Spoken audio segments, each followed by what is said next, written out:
আপনি কি জানেন শয়তান মানুষকে ধোঁকা দেয় কেন?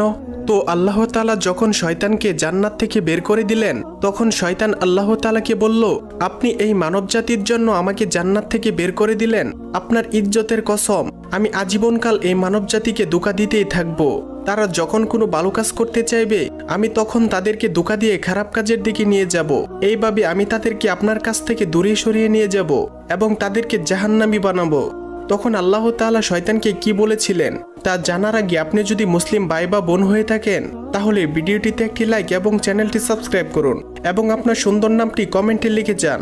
তখন আল্লাহ তাআলা শয়তানকে বলল, তুই সারা জীবন আমার বান্দাদের ধোঁকা দিবি, তাদেরকে বিভিন্ন প্রকার গুনাহ করাবি, তাদের মুনাফিক বানাবি, তাদের বেনামাজি বানাবি।